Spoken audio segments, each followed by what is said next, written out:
Hello guys, welcome है आपका मेरे चैनल मूवी रिव्यूज में। और आज की हमारी मूवी है रॉन्ग टर्न। यह रॉन्ग टर्न सीरीज का 7 पार्ट है जो हाल ही में रिलीज हुआ है। और ये 2003 में आई रॉन्ग टर्न का रीबूट है और इसे रॉन्ग टर्न द फाउंडेशन का नाम भी दिया गया है। अगर आपको वीडियो पसंद आए तो वीडियो को लाइक कीजिएगा और चैनल को सब्सक्राइब। तो आइए शुरू करते हैं। मूवी शुरू होती है, यहाँ हम एक आदमी को देखते हैं जिसका नाम स्कॉट है और वो यहाँ पर एक टाउन में आता है। यहाँ हम देखते हैं कि स्कॉट किसी को ढूंढ रहा था। हमें यहाँ पर पता चलता है कि स्कॉट अपनी बेटी जेन को ढूंढ रहा है जो काफी देर से लापता है और स्कॉट उसकी आखिरी लोकेशन को फॉलो करते हुए इस टाउन में आया था। जेन अपने दोस्तों के साथ समर वेकेशन को सेलिब्रेट करने इस टाउन में आई थी, लेकिन अब वो काफी अरसे से लापता है। स्कॉट जाता है यहाँ सबसे पहले पुलिस के पास और वो पुलिस से मदद मांगता है, लेकिन यहाँ उसे कुछ ज्यादा पता नहीं चलता और पुलिस भी इसकी मदद नहीं करती। इसके बाद स्कॉट चला जाता है होटल में जहाँ इसकी बेटी और इसके फ्रेंड ठहरे हुए थे, लेकिन वहां से भी स्कॉट को कुछ ज्यादा पता नहीं चलता। इसके बाद स्कॉट चला जाता है एक बार में। वहां उसे मिलता है एक बूढ़ा आदमी जिसका नाम नेट है। नेट ने उन सबको देखा था, लेकिन वो कहता है कि उसे नहीं पता कि वो लोग कहाँ गए हैं। इसके बाद नेट इसे बताता है कि अगर वो लोग जंगल में गए हैं तो इनका बचना बहुत ही मुश्किल है, क्योंकि आज तक जो भी जंगल में गया है वो वापस नहीं आया। जिस पर स्कॉट काफी ज्यादा परेशान हो जाता है और यहाँ पर सीन चेंज होता है और मूवी फ्लैशबैक में चली जाती है। यहाँ हम जेन और इसके फ्रेंड्स को देखते हैं जो इस टाउन में आ रहे थे और ये टाउन वेस्ट वर्जीनिया के जंगलों के करीब पड़ता है। अब यहाँ हम देखते हैं कि इनकी गाड़ी का टायर पंचर हो जाता है, लेकिन ये अपनी गाड़ी का टायर चेंज करते हैं और इस टाउन में आ जाते हैं। यहाँ ये लोग एक होटल में जाते हैं और अपने रहने के लिए रूम्स बुक करवाते हैं। यहाँ जन को एक लेडी मिलती है। वो इसे कहती है कि मैं तुम्हें एक जरूरी बात बताती हूँ, जिस पर वो जन को कहती है कि अगर तुम जंगल में जाओ तो सिर्फ माउंटेन्स तक जाना और माउंटेन्स के उस पार ना जाना, क्योंकि वहाँ पर बहुत ज्यादा खतरा है और आज तक वहां पर जो भी गया है वो वापस नहीं आया। जेन इसकी बात को इग्नोर कर देती है और यहाँ से चली जाती है। इसके बाद ये लोग एक बार में चले जाते हैं और वहाँ ये लोग बहुत ज्यादा इंजॉय करते हैं। इसी दौरान एक बूढ़ा आदमी इनके पास आ जाता है और इनसे काफी ज्यादा मिसबिहेव करता है और इन्हें काफी ज्यादा बुरा भला कहता है, जिस पर जेन उसे कहती है कि वो बुरे लोग नहीं हैं और यहाँ वो किसी को तंग करने नहीं आए।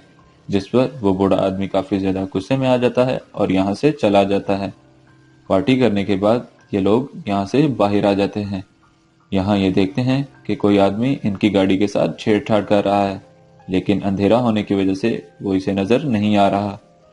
जिस पर ये लोग उसकी तरफ एक वाइन की बोतल फेंकते हैं जो उसके पैरों में जाकर गिर जाती है और टूट जाती है और वो आदमी यहाँ से भाग जाता है।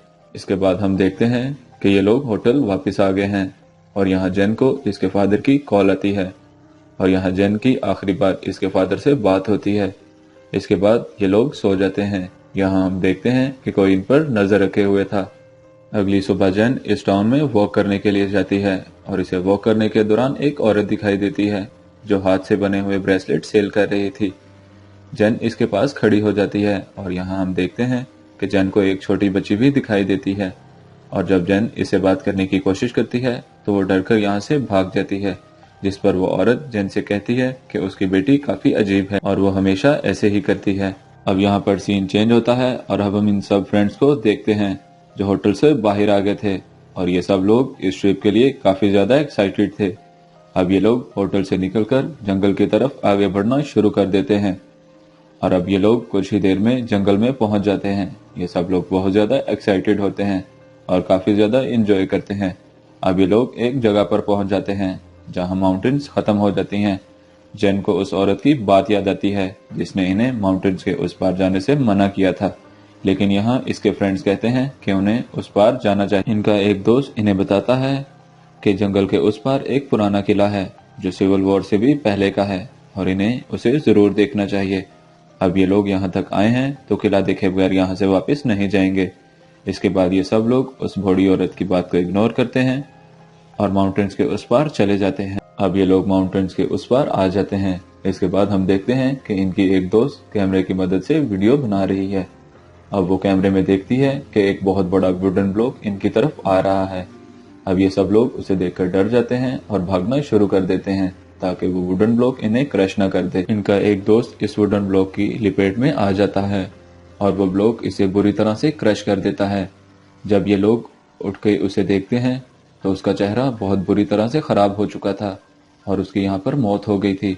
ये सब लोग उसे देखकर बहुत ज्यादा डर जाते हैं और घबरा जाते हैं क्योंकि इनका एक दोस्त इस जगह पर मारा जा चुका था। अब ये लोग यहाँ से वापस जाने के बारे में सोचते हैं, लेकिन मुसीबत की बात यह थी कि ये लोग रास्ता भूल चुके थे। इसके बाद हम देखते हैं कि ये रास्ते को ढूंढते हुए आगे बढ़ते हैं, लेकिन यहाँ रात हो जाती है और यहाँ बारिश भी होने लगती है। अब ये लोग टेंट लगाकर रात यहीं गुजारने के बारे में सोचते हैं। इसके बाद ये लोग टेंट लगाते हैं और ये सब लोग सो जाते हैं, लेकिन जेन नहीं। यहाँ जेन को किसी की प्रेजेंस फील होती है और उसे उसका शैडो भी दिखाई देता है, लेकिन जेन इसे इग्नोर करती है और सो जाती है। अगली सुबह जब ये लोग उठते हैं तो इन्हें पता चलता है कि इन्होंने ये रात एक कब्रिस्तान में गुजारी है। इसके बाद ये लोग नोटिस करते हैं कि इनकी एक फ्रेंड मिसिंग है और इनके मोबाइल फोन भी यहाँ पर नहीं है। इसके बाद जेन इन्हें बताती है कि रात को उसने भी किसी का शैडो यहाँ पर देखा था, लेकिन वो इसे इग्नोर करके वापस सो गई थी। इसके बाद ये सब लोग उसे जंगल में ढूंढना शुरू कर देते हैं। डेरिस को यहाँ एक छोटी लड़की दिखाई देती है। जब वो उसे पकड़ने के लिए आगे बढ़ता है तो वो यहाँ से भाग जाती है। जेनी से बताती है कि वो इस बच्ची को पहचानती है और उसने उसे इस टाउन में देखा है। डेरिस उसे पकड़ने के लिए उसके पीछे भागता है, लेकिन उसका पाँव एक ट्रैप में फंस जाता है और ये ट्रैप एक चेन से बंधा हुआ था। जब ये लोग देखते हैं तो डेरिस को ये चेन खींचना शुरू कर देती है। ये डेरिस को बचाने की बहुत कोशिश करते हैं, लेकिन ये चेन डेरिस को खींचकर एक डिश में ले जाती है। और जब ये लोग उसे बचाने के लिए उस डिश के पास जाते हैं तो देखते हैं कि वो डिश बहुत ज्यादा गहरा है और खतरे से खाली नहीं है। ये लोग उस डिश में जाने से घबरा रहे थे क्योंकि इन्हें लगता है कि वहाँ कोई किलर मौजूद है और वो इन्हें भी मार देगा। अब ये लोग यहाँ पर छुपकर किलर के बाहर आने का इंतजार करते हैं। थोड़ी देर बाद दो आदमी बाहर आते हैं जिन्होंने काफी ज्यादा अजीब कपड़े पहने हुए थे और वो डेरिस को यहाँ से लेकर जा रहे थे। ये लोग उनके सामने जाकर खड़े हो जाते हैं और डेरिस को बचाने की कोशिश करते हैं। इसी दौरान डेरिस अपनी रस्सियां खोल लेता है और वो लकड़ी का एक बहुत बड़ा टुकड़ा उठाता है और इनमें से एक आदमी को पीछे से हिट करता है। डेरिस उसे इतनी बुरी तरह से मारता है कि उसका सर क्रश हो जाता है और इसी का फायदा उठाते हुए दूसरा आदमी यहाँ से भाग जाता है। डेरिस उसे इतनी बुरी तरह से मारता है कि उसका सर क्रश हो जाता है और उसकी यहाँ पर मौत हो जाती है। अब ये सब लोग डेरिस को देखकर काफी ज्यादा हैरान हो गए थे क्योंकि उसने यहाँ एक आदमी का मर्डर कर दिया था। अब वो लड़की जो काफी देर से मिसिंग थी वो भी यहाँ पर आ जाती है और वो भी डेरिस से कहती है कि ये तुमने क्या कर दिया, तुमने किसी का मर्डर कर दिया और वो भी इतने बुरे तरीके से। हो सकता है कि वो तुम्हें ना मारता। इसके बाद जेन इस लड़की से पूछती है कि तुम इतनी देर से कहाँ थी, हमने तुम्हें कहाँ कहाँ नहीं ढूंढा। वो इन्हें बताती है कि वो रास्ता ढूंढने के लिए गई थी और उसे वहाँ कुछ स्ट्रेंजर्स नजर आए जिन्हें देखकर वो वहाँ पर छुप गई। यहाँ इन्हें दोबारा से किसी की प्रेजेंस फील होती है और ये लोग भागना शुरू कर देते हैं। अब हम देखते हैं कि इनके एक और दोस्त का पाँव ट्रैप में आ जाता है और ये ट्रैप नुकीली तारों से भरा होता है जो उसकी चस्ट पर लगता है, जिससे वो काफी ज्यादा इंजर्ड हो जाता है, लेकिन थोड़ी ही देर बाद वो नॉर्मल हो जाता है। अब हम देखते हैं कि वो स्ट्रेंजर्स पूरे जंगल में फैले हुए हैं। ये लोग अपनी जान बचाने के लिए अलग अलग होकर भागना शुरू कर देते हैं, लेकिन यहाँ हम देखते हैं कि मिला का पाँव एक डिश में आता है और वो उस डिश में गिर जाती है। डेरिस जब उसे देखने के लिए आता है, डेरिस देखता है कि लकड़ी की स्पाइक्स उसके जिस्म के आर पार हो चुकी हैं और उसकी यहाँ काफी ज्यादा बुरी हालत होती है और वो यहाँ मरने वाली होती है। वो उससे हेल्प मांगती है, लेकिन डेरिस मदद का बहाना करके यहाँ से भाग जाता है। वो जानती है कि डेरिस वापस नहीं आने वाला।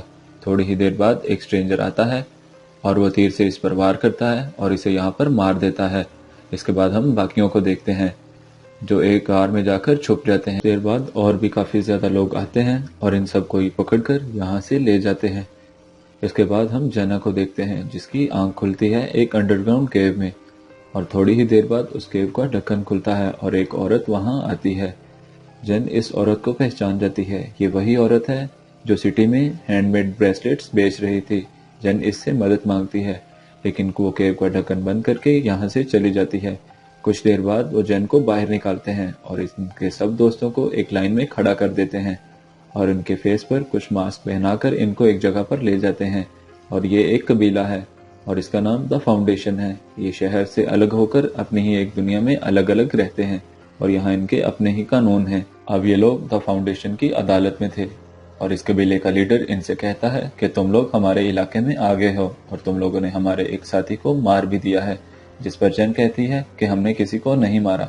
इस पर वो आदमी जो उस वक्त अपनी जान बचाकर भाग गया था वो आता है और वो इन्हें बताता है कि हम तुम्हारे तो उसकी जान बचाकर उसे माउंटेन्स के उस पार छोड़ने जा रहे थे। जिस पर उसने क्या किया, हमारे एक साथी पर हमला कर दिया और उसे जान से मार दिया।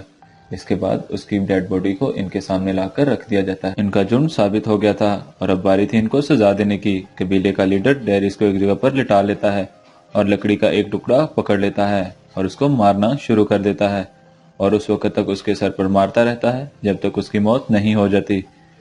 कबीले का लीडर इसे उसी तरह से मारता है जैसे डेरिस ने उस स्ट्रेंजर को मारा था। अब बारी थी बाकियों की। अब एक लड़की को गरम रोड से उसकी आंखें निकाल दी जाती हैं और उसे कैद कर लिया जाता है और अब एंड पर जेना और इसका एक दोस्त रह जाते हैं। कबीले का लीडर जेना को शादी की ऑफर करता है और जेना इस ऑफर को कबूल कर लेती है और इस तरह से उसकी जान बच जाती है। इसके दोस्त को कबीले के बाकी कामों के लिए छोड़ दिया जाता है। अब कहानी हमें दोबारा से प्रेजेंट में दिखाई जाती है जहां हम स्कॉट को देखते हैं। होटल की ऑनर इसे सब कुछ बता देती है। अब स्कॉट यहाँ जंगल में जाने का फैसला करता है और इसके साथ दो और लोग भी जंगल में जाते हैं। जब ये जंगल में जाते हैं तो इन्हें भी वहां पर एक ट्रैप दिखाई देता है, लेकिन यहाँ गलती से एक आदमी का पांव इस ट्रैप में आ जाता है और यहाँ बाकी दो लोगों की मौत हो जाती है। लेकिन जेन के फादर यहाँ पर बच जाते हैं। लेकिन थोड़ी ही देर बाद फाउंडेशन के लोग इसके डैड को पकड़ लेते हैं और इस कबीले में ले आते हैं। यहाँ स्कॉट अपनी बेटी को देखता है, लेकिन यहाँ जेना अपने फादर को पहचानने से इनकार कर देती है और कबीले का लीडर इसे कहता है कि ये तुम्हारी बेटी नहीं है बल्कि ये मेरी वाइफ बन चुकी है। इसके बाद इसे कैद कर दिया जाता है। रात होने के बाद जब ये सब लोग सो जाते हैं तो जेना अपने फादर को आज़ाद करने के लिए आती है और इसे खोल देती है और इसे कुछ भी बोलने से मना करती है। इसके बाद हम देखते हैं कि जेना अपने फादर को लेकर यहाँ से भाग रही होती है और इसका वो दोस्त जो इसके साथ बच गया था वो सामने आ जाता है। जेना उसे भी अपने साथ जाने के लिए कहती है, लेकिन अब वो यहाँ से जाना नहीं चाहता था और वो हमेशा से किसी ऐसी ही जगह पर रहना चाहता था। जेना उसे छोड़कर यहाँ से चली जाती है। जब ये लोग जंगल में पहुँचते हैं तो फाउंडेशन के लोगों को पता चल जाता है कि जेना यहाँ से भाग गई है और वो इसका पीछा करना शुरू कर देते हैं। कबीले के लोग इन पर हमला कर देते हैं। जेन के फादर के पास एक गन थी और वो इससे इन सबको मारना शुरू कर देते हैं। अब ये दोनों मिलकर इन सबको मार देते हैं और इसी दौरान यहाँ पर नेट भी आ जाता है और नेट यहाँ पर इनकी मदद करता है। लेकिन इसी दौरान और भी बहुत सारे कबीले के लोग यहाँ पहुँच जाते हैं और इन पर हमला करने लगते हैं। लेकिन नेट यहाँ अपनी गाड़ी में इनको बिठाकर किसी तरह से इन्हें यहाँ से निकाल लेता है।